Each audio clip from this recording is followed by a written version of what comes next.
to start our panel discussion, and I have a super pleasure to invite on the stage Merle Maigre, who is the Executive Vice President for Government Relations at CybExer. And she has super strong background in cybersecurity, in NATO Cooperative Cyber Defense Center of Excellence in Tallinn.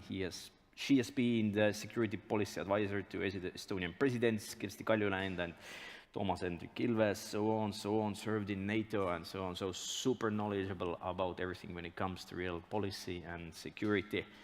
And then I have pleasure to invite on a stage Peeter P. Mõtsküla from TRINITI law firm. And Peter focuses on matters of IP and IT law. His professional past includes close to a quarter century of hands-on experience with IT industry companies including Proact, Skype, Microlink, Cybernetica, to name a few. And so we have a great lawyer for the topic as well. And so to start off with a general topic, what is your thinking? How much freedom can we delegate to machines overall? How much can we trust, and where does the limit go? Janer is keen to start off. I kind of started with off as well. It's definitely, like, where to put it, it's different occasion. As we as well, we have different automation tools. If we divide them like face comparison, we analyze the video in the background, which needs different tools for that, and those different tools have different places that you put it. I think overall it's always more about the transparency a little bit to go with. All right, Merle, what's your thinking? Well, it's about humans being in the loop, on the loop, or out of the loop. The standard approach to artificial intelligence, and when regarding the defense side, the Western military establishment clearly maintains that it should be humans at least on the loop, so not to keep the humans out. But the question is deeper. It's about one is how much liberty to give to the machines, but also it's about how to regulate and then how much to regulate, and we can discuss that in more detail. But more generally, I would maintain that at the end of the day, the artificial brain will only be as clever and as ethical as the people programming it. And therefore, when the policymakers, the decision makers, try to regulate things, it's important to maintain they don't need to understand every little bit and part of AI. But they need to understand enough to assess the impact of artificial intelligence on our society, on the functioning of the democracy and on the functioning of our state, as well as on national security and international security. And all of that starts with asking the right questions, so we can dig deeper into that. What are the necessary parts of structuring these oversight measures? What are a couple of questions that we should really ask when defining those borders? Well, AI clearly becomes more and more embedded in decision-making, so it's important to have certain safeguards and principles in place. And some of them, for example, well, I would outline three, for example. One is transparency on where algorithms processing on AI-shaped decision-making, how much they influence the decision-making. The second is what was discussed here on the stage earlier already, is the access to data. Access to data can help public authorities and watchdog to exercise oversights, because sometimes it is the third-party testing that really reveals some of the crucial measures that are important for the oversight. And then, well, it's at the same time important to maintain transparency over it all, so that decision-making and understanding it is clear to the sides who are making the decision.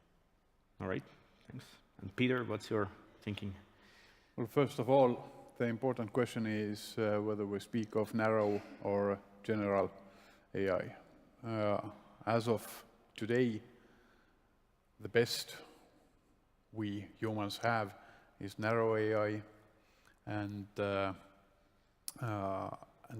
in such scenarios, it's quite easy to keep humans in or on the loop. As soon as we shift into the domain of general AI, I would maintain that keeping people on the loop is the best that we would be able to achieve. Keeping them in the loop would become obsolete. So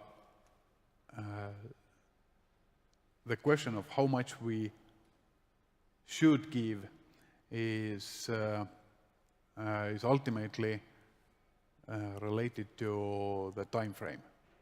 Today, definitely we should give more and keep more control to humans and just give specific areas of decision making to the AIs. But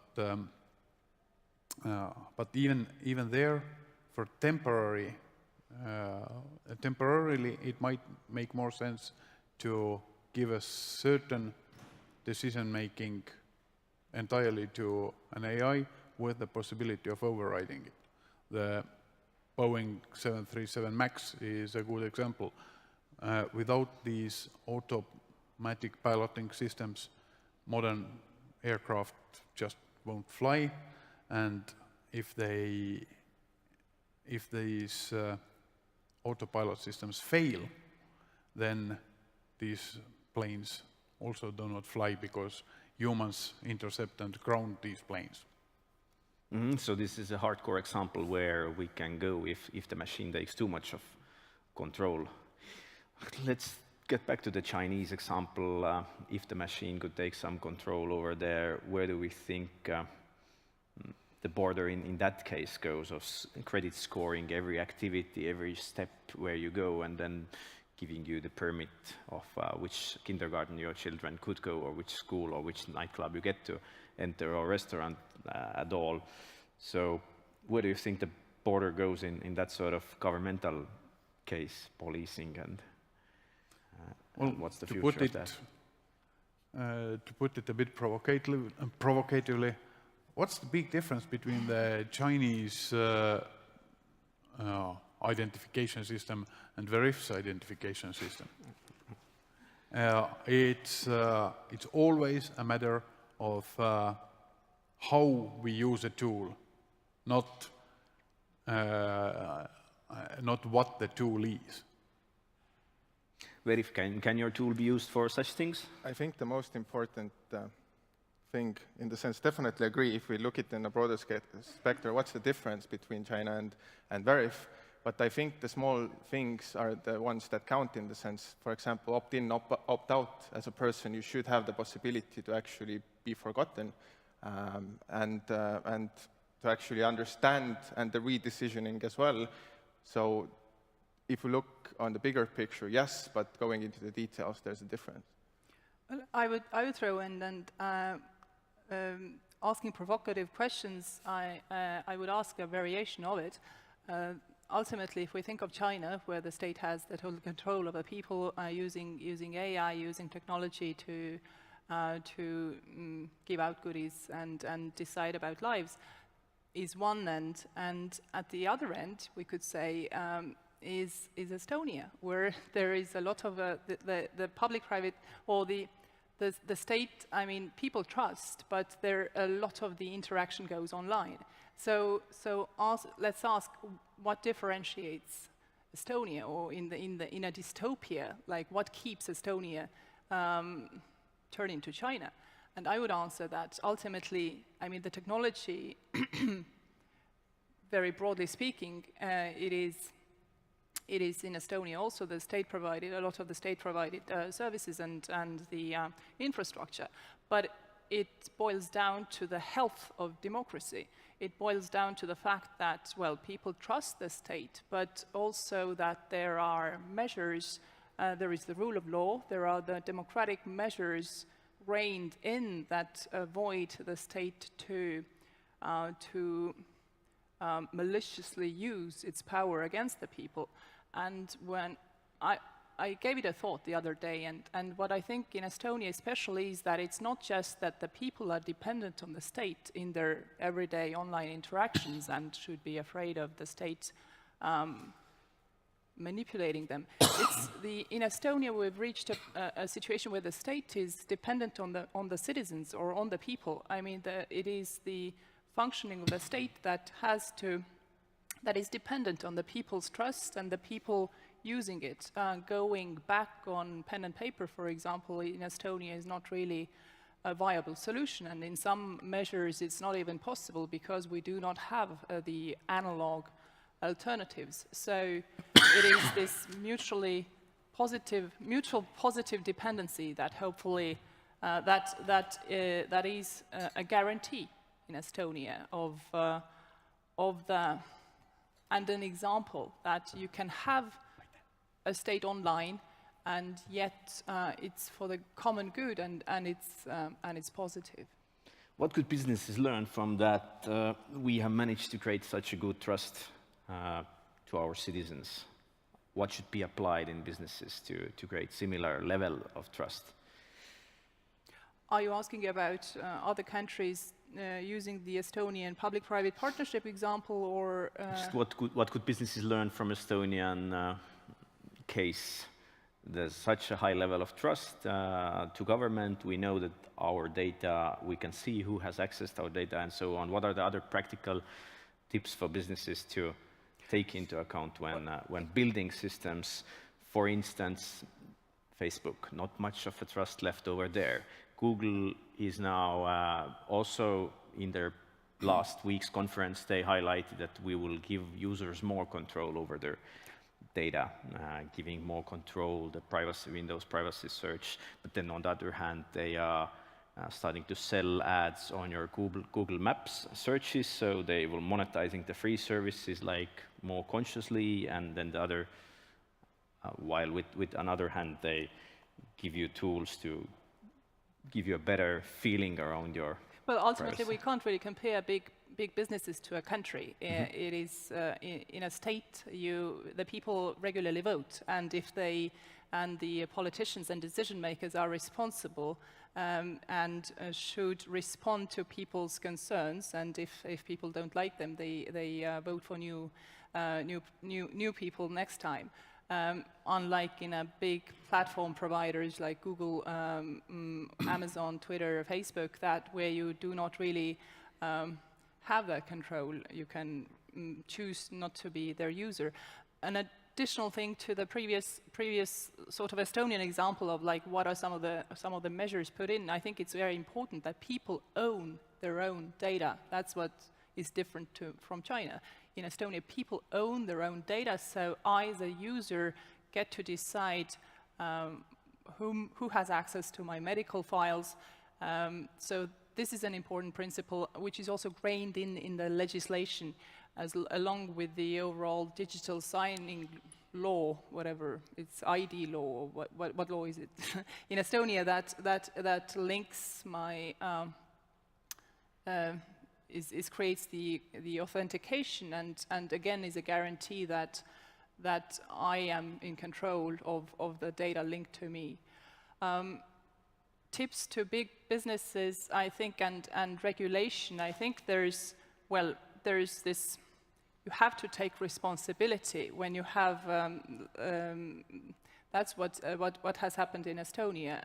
But again, I think the logic of leading a nation, leading a state, and the logic of leading a big company are different. And there are certain amounts of regulation. That's what EU has done, GDPR. There is also the Network Information Security Directive, which puts in, which regulates the critical information infrastructure providers. But so that's ways for not a nation but EU, for example, to channel big businesses into some compliance with rules and laws. There's also sort of leading by example, or I'm thinking of the Microsoft initiated Paris Call, for example, where big businesses, they want to be seen as trustworthy, responsible actors, be it because they're really good from the inside or just that because their consumers demand that, and that can be a powerful drive. I think what's something similar to governments or like big businesses is kind of the Estonia example yet again is that you earn trust and it takes time sometimes to earn the trust. Why Veriff today is not offering a global online like identity, like the key to every service, is that it takes time for us to actually build the trust, earn the trust, and we need to have the moral compass later on to do it, in the sense to show that actually we can help and we can create this transparency around it, that you can see where your identity has been used, and like creating this and ensuring that we can actually do it takes time. And this is kind of the similar to the governmental governments as well, because you can lose the trust in a matter of days or weeks.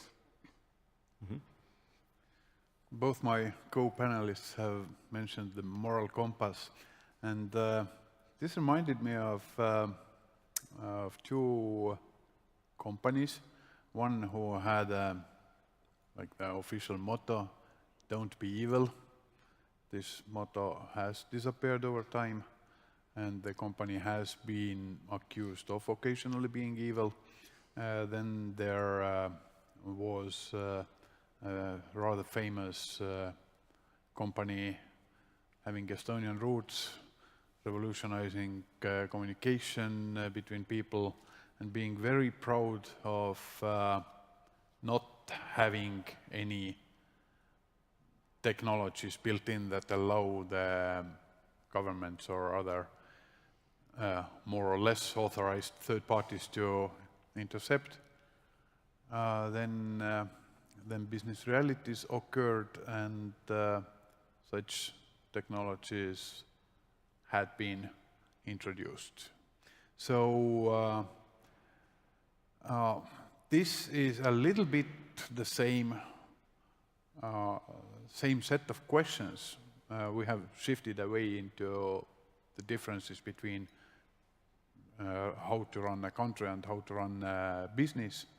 But I would reel the discussion back to AI, and the question would be how we control the companies and how we control the AI. Once it becomes so big that it starts making its own decisions, do we really have the power to actually control these kind of companies or AIs? So definitely, if we're looking at AI, yet again going back to the slides a little bit, it's a tool, not the goal, but how we actually ensure that it stays that way is to actually working together. It's not, things start to go bad when regulators are in their corner regulating, when businesses are in the corner, and when actually the people are left alone and there's no communication between any of them. But I think the way to go forward, in the sense, is a good example how the CRAT law is kind of built, is actually combining all the stakeholders together into the same room and talking, discussing, and gathering the information to get the best outcome. Yeah, responding on my side, I think definitely collaboration and bringing into the discussion about the ethics and moral and the bringing into the discussion all sides, that is NGOs, companies, researchers, and then the government as well, is important. The discussion about how to make sure that AI serves for the greater public good. My opinion is that banning a technology, I mean, we have quite a few movements, some of them are very, very loud and strong on kill the robot, the classical being the kill the robots movements. I believe that there is no good or evil AI or machines. There is no good or evil technology. There is not even a pure civilian or military technology, for that matter, if we're talking very often. And very often there's the scary titles of how military killer robots are taking over. It is the use, how you put the technology into use. I mean, there are many examples of that, and even AI technologies in weapon systems can actually guarantee that, or there is something there, they can serve to save lives, to save the lives of soldiers. So collaboration is one thing which is important. I also think that, yes, we shouldn't ban blindly the whole movement, but make sure to put in measures so that we wouldn't discover ourselves in a situation that you described, that in one day there is an entity that is in control of a situation or of a sort of like dystopian system. We should be part of this process while things are developing. There's a question on that from the audience. So can there be a meaningful choice for the opt-in if most people use the service, and can you opt out from some parts of the service and opt in for the vital part of the services? Can be both, either government or business side. What's your... Depends on a service, I guess. Opting in or out, it really depends. There are some where you cannot really opt out. Well, even nowadays there are people, even in Estonia, who do not have a mobile phone or internet connection and who have chosen to live in the woods. Yes, they have opted out of all the digital services. And pretty much, but as is the case with Veriff, the identity or the Estonian ID card or any other kind, if you want to do anything online, you need to have some sort of identity. It all boils down to how large circle of people and companies and states trust that this identity is strong enough. So opting out indeed, it is possible for me to say that, okay, Janer, I don't want you to keep any data on me because of GDPR and right to be forgotten and yada, yada, yada. But then this would effectively mean that I would sign out from the services and that rely on the identity proof given by Janer. So yes, that's always it's always possible to go back into the woods. Well, yes, but in Estonia, isn't it required by law to have for everybody to have an ID card? I mean, you cannot opt out to only have a paper passport in that sense. Like True, if you're born into the country, if you get registered, you get an online presence. So you can limit your yes, you can minimize your digital footprint, and surely, I mean, there should of course be the liberty of people who decide not to have smartphones and not to use social media, not to be there. But in Estonia, at least, it cannot be scrapped to zero, because once you're born, you get an ID number, and you do exist. You do get your support as a child. Yeah, you would have to fake your own death, and then you would get deleted from the registers. I think there are more exceptions into this a little bit, like from the banking sector as well. If you already become a customer of a bank, you need to hold at least some years, in the sense 5 years after that, you actually take away your papers and say, I want to leave this bank. So there's definitely like regulatory exceptions into this, that you can't opt out from everywhere. About the law, there's a question, should there be a common EU approach to AI policy besides the GDPR, or should it be left to countries and companies to decide? Do you feel that there is a stronger regulation needed? Well, I guess Vice Prime Minister Ansip would have been the best target for that question. The EU has already is already proceeding on this path of by commonly accepting the ethical guidelines. The question: how strong should a role should EU play in the regulation? I think it would be wrong to just focus on EU as a regulatory body. EU, when saying that we need a collaboration between various groups in this discussion on AI, I think EU plays an important role in bringing various sides together because at its best. Because at EU level, it has good tools and good gathering convening power to bring in NGOs, companies, different governmental entities to finance projects that encourage study on innovation, and it is already doing that. So I think EU, we cannot avoid, or EU already plays a role. The question is where should it proceed with regulatory powers, and I think it's important to look at this innovation opportunities and regulation in pair. It depends how fast we proceed on this path. Peter. Speaking of the role of EU and as a regulatory body, it is impossible for any regulator to go out and say, "Thou shalt innovate," because this just is not going to happen that way. I would comment on that. In the banking sector, it has sort of happened by the GDPR regulations. The banks are forced to open up the channels and give users more freedom. Yeah, to do, but to come up with something fundamentally new in the purest sense of innovation, this you cannot mandate. However, as a regulatory body, EU has the means of breaking down the internal barriers, like the data localization, destroying the data localization rules, etc.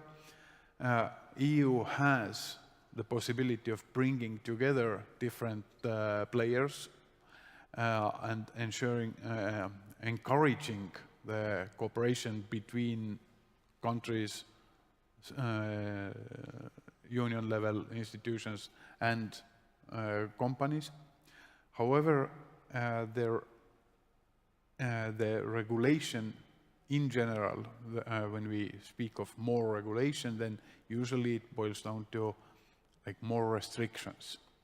And GDPR, while I say that the key tenet of GDPR, that there should be this security by default and by design in all information systems handling the personal data, that is true, that is so true, that should have been there a long time ago. But why GDPR is hard is for the whole legacy that does not have this built in by default and by design. Now, if we come to the AI policy and AI competition, we are not only speaking about the money that we have to throw in. We are not only speaking about the regulatory the breaking down of the existing barriers, but we do speak of trade secrets. The companies, anyone who has gained certain advantage wants to get their secret sauce secret. It's also not only between companies, but also between these very countries and groups of countries. China, US, they want to keep the edge on AI as they see it as their competitive edge. So that's why we can play as good as we want to. Ultimately, AI will be weaponized, and there will be fierce competition between these different parts of the world. And in this is the question how to balance our willingness to play nice and the harsh reality out there. If I could add, when discussing the role of EU in regulation, I think it's important to maintain there are different measures. And when we all started, I mean, the very first remarks, there are different, the question of like the politicians starting to ask the right questions on different aspects of the AI, the transparency, awareness raising, access to data, and so on and so forth. The question is, it's important to maintain that these measures do require lots of money from the part of the companies, cost and effort to put them in. And the question is, while it's important to maintain them to develop safe and robust AIs, we need to carefully think before putting them into laws and consider softer alternative measures such as strategies, visions, and so on. Not everything should be cut into stone by a law or an EU directive, because they just can, yes, either stop innovation or be not counterproductive. I can give a quick example maybe to paint a picture, in the sense that if we would take 100 pictures of a ship and like we take humans versus AI in the sense, then first starting off with the humans part is that we all have probably done this Google reCAPTCHA and understanding where is the ship, where is the bridge, where is the car in the sense. And how do we decide if it's actually a ship is because we all know what the ship looks like.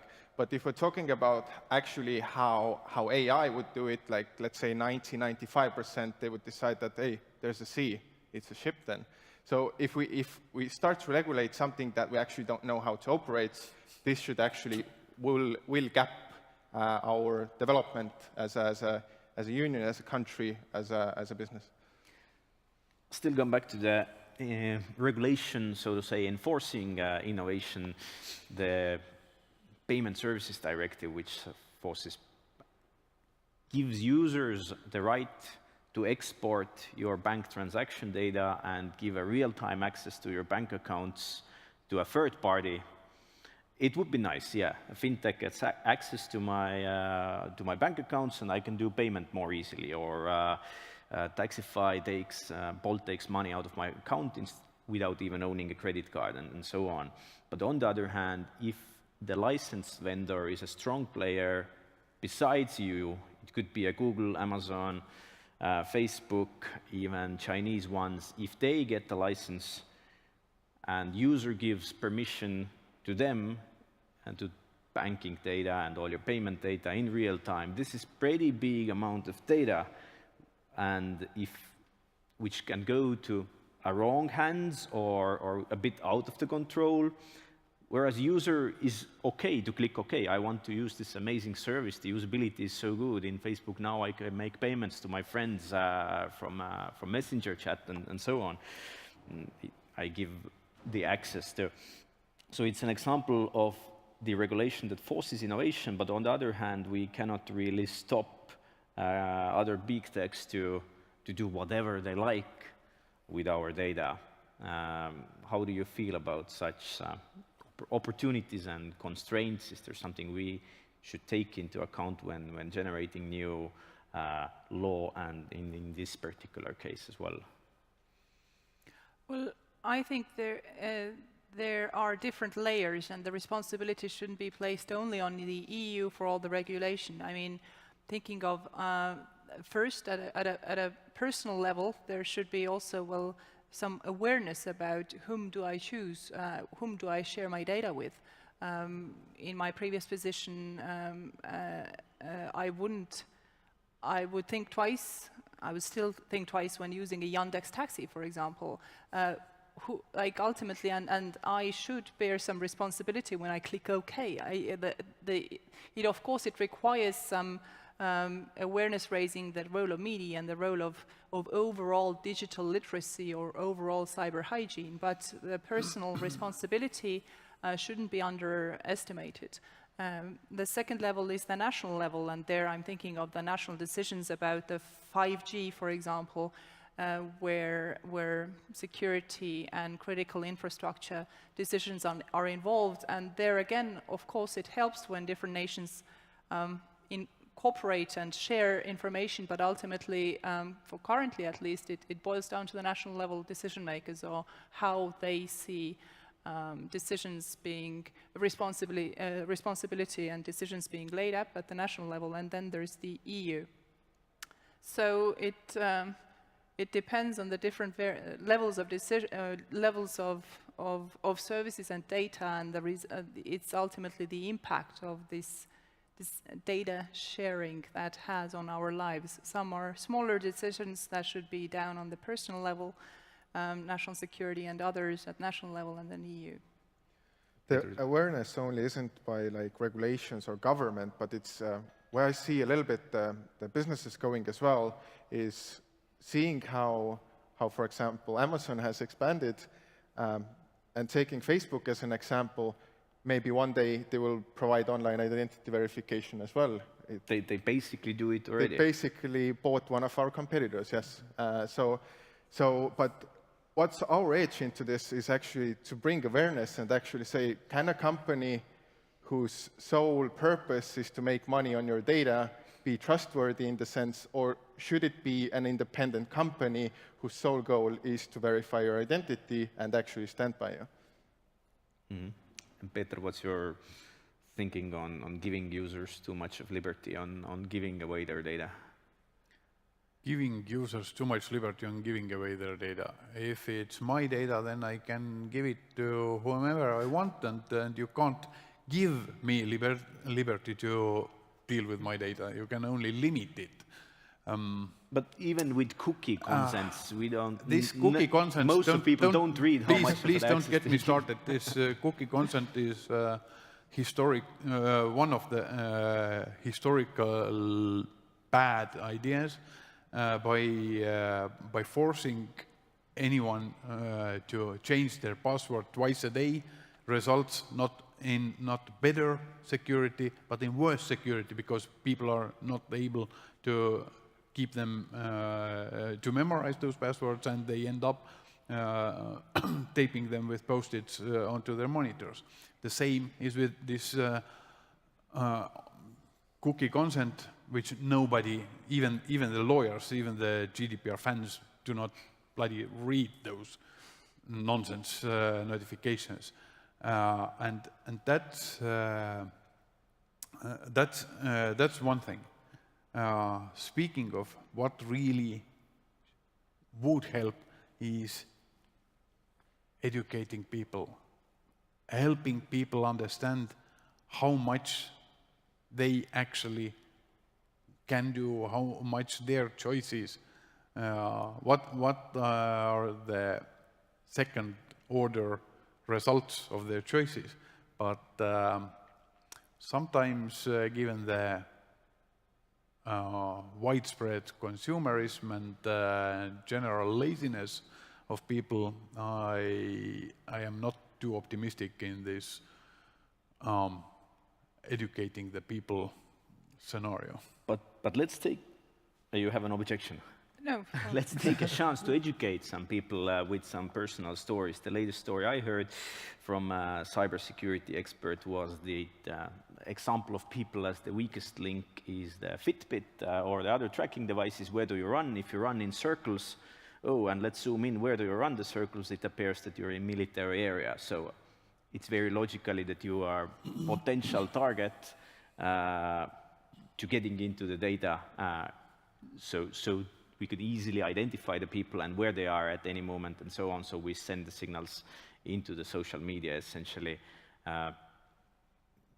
even if we shouldn't really do it. Well, I have very strong feelings about it. I think it boils down to we can't police being ignorant, but we can definitely encourage education and training. Indeed. and I wouldn't underestimate the importance of that. I think doesn't matter how well placed we have the collective or organizational measures, at the end of the day, humans are the weakest link, and therefore we all bear some individual responsibility for cyber hygiene or digital literacy. And therefore, regardless of our age, our job, our level of positions, we all need to become better at cyber hygiene. And I think Estonia is doing a good job here, at least for the things can get better, but I think at least in the public sector, by having available the standard cyber hygiene test for all Estonian public officials, that's a good step. I personally think perhaps there should be a consideration of making it obligatory. Where I think things can get even better also in Estonia is targeting the children. I think just as we take very seriously the traffic education that starts at early age in kindergartens, we should also include in the educational requirements the basic cyber hygiene or internet safety at early age. Yes, we do have wonderful robotics class, we have for interested parties, but kids age 7, when they go to school and start to very often get their first smartphones and start to surfing in the net all alone, should be aware of what are the dangers there, just as we teach them how to cross the street with a green traffic light. To conclude with human errors, unless someone has a question from the audience to the microphone, before that I asked to share a story about you, or maybe your friend, when you made a mistake, giving too much of control into the AI or giving too much of control away to a machine over your data, and then how did you fix the mistake and what was the learning? And if it wasn't you, then you can say it was your friend.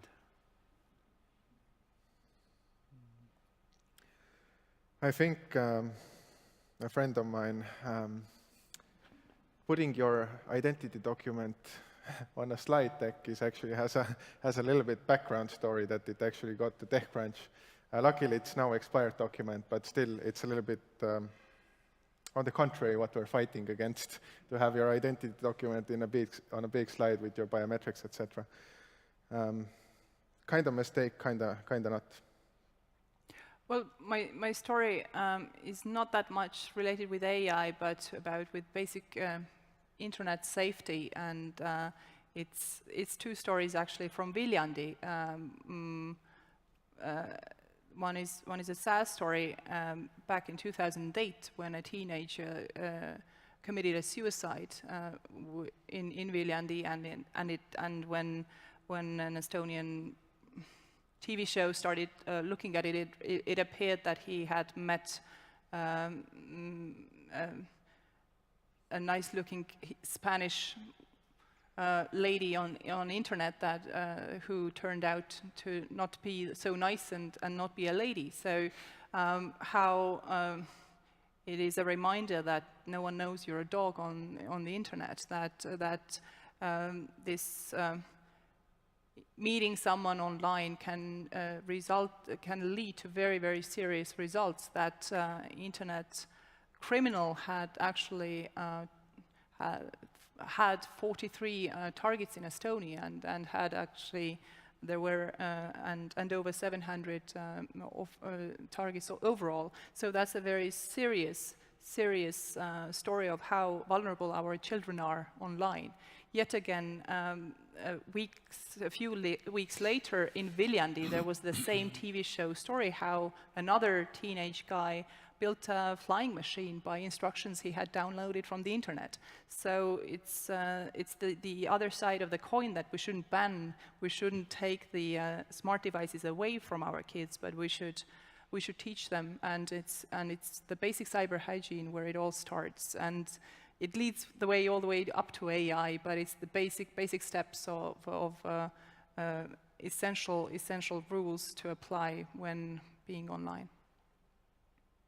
I would before giving it over to Peter, isn't it to a large degree that our attitudes and values are simply changing? Question from the audience. So current youngsters are told to be happy with giving away their data for services and so on. Well, yes, they might, but they have to be aware of the dangers that are linked to that.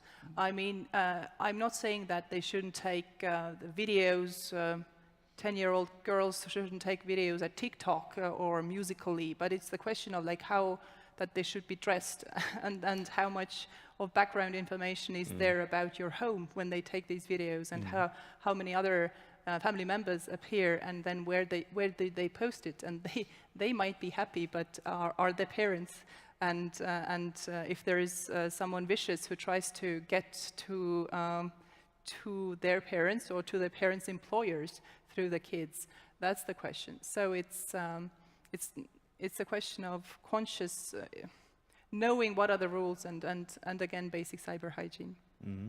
At least some opportunity for political people to do some positive campaigns around your cyber hygiene. However, Peter. Well, also happened to a friend. When you're participating in the training exercises in the Defense League, then it is sort of okay to make a selfie or two and post them online, but you really shouldn't do that during the exercise, because the background can give out information on where exactly you are located, which helps the other side or also monitoring the network. And it's especially bad to make this selfie in front of your company's battle plan, That's a good which idea. also has happened. However, I also have another example, which is about how much you should really, every individual should think about these outsourced services and the companies and governments who are like your nannies and take good care of you. Microsoft had an e-book store, e-book service. So they run that for several years. And they decided, nah, not good enough business for us, and decided to shut it down. So what they did, they paid back the money to all their subscribers, and then they effectively deleted remotely this content from the devices of their subscribers. So, but they paid back, so all should be like kosher and fine and nice. Is it really? So that's, again, we have, yes, it was perfectly legal. There's the copyright law, and there's the e-book is access to an e-book is a service. It's not a product like the regular thing. The world is changing, but you should think not just the changing technology, but also the changing laws, and keep in mind that how much control you give away to companies, governments, other people. You should at least think of what are the possible implications. Great, and it's time to wrap up with a nice applause.